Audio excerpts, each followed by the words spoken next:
அனைவருக்கும் ஆர்சிசியின் அன்பு வணக்கங்கள். இப்போ பார்த்தீங்கன்னா, தமிழ்நாடு காவல்துறையிலேருந்து ஒரு நோட்டிஃபிகேஷன் வந்திருக்கு. என்னன்னு பார்த்தீங்கன்னா, கான்ஸ்டபிளுக்கு சம்பளம் உயர்வு பண்ண போறாங்க. அத பத்தி தெளிவா பார்க்கலாம் வாங்க. இப்ப என்ன பண்ணிருக்காங்கன்னா, தமிழகத்தில் உள்ள போலீஸ் கான்ஸ்டபிள்களுக்கு சம்பளத்தை உயர்த்தவும், குறைந்தபட்ச கல்வித் தகுதி +2ஆக உயர்த்தவும் அரசுக்கு போலீஸ் கமிஷன் பரிந்துரைத்துள்ளது. நல்லா பாருங்க. இதுவரைக்கும் என்ன இருந்திருக்கு உங்களுக்கு 10th அப்படிங்கிறது தான் உங்களுக்கு குவாலிஃபிகேஷனா இருந்திருக்கு. ஆனா இப்போ 12th ஆக்க போறாங்க.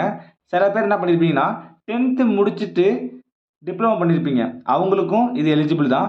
அப்ப 12th இல்லன்னா 12க்கு சமமான ஒரு படிப்பு நீங்க படிச்சிருந்தீங்கன்னா, இனிமே இந்த காவல்துறை வரப்போற எக்ஸாம்களுக்கு நீங்க அப்ளிகபிள் ஆவீங்க அப்படிங்கிறது தமிழ்நாடு காவல்துறையிலிருந்து ஒரு பரிந்துரை பண்ணியிருக்காங்க. பார்ப்போம் என்ன நடக்குதுன்னு.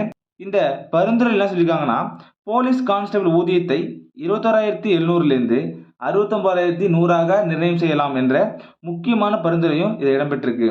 இதை தவிர வேற என்னன்னு பார்த்தீங்கன்னா, அந்த கல்வித் தகுதி என்ன பண்றாங்க?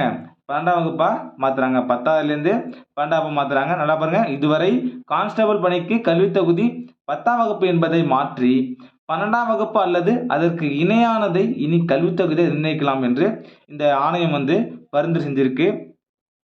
அடுத்தது பார்த்தீங்கன்னா, தமிழ் வழியில் படித்தவர்களுக்கு அளிக்கப்படும் 20% என்பதை 1ஆம் வகுப்பு முதல் 12ஆம் வகுப்பு வரை தமிழ் வழியில் பாடம் பயின்றவர்களுக்கு அளிக்கலாம் என்றும் இந்த ஆணையம் பரிந்துரை செஞ்சிருக்கு.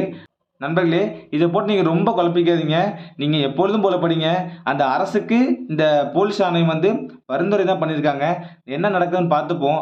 உங்களோட முயற்சியை நீங்கள் தினமும் கொடுத்து கொண்டே இருங்க. உங்களுக்கு நல்ல ரிசல்ட் வரும். பயப்படாதீங்க.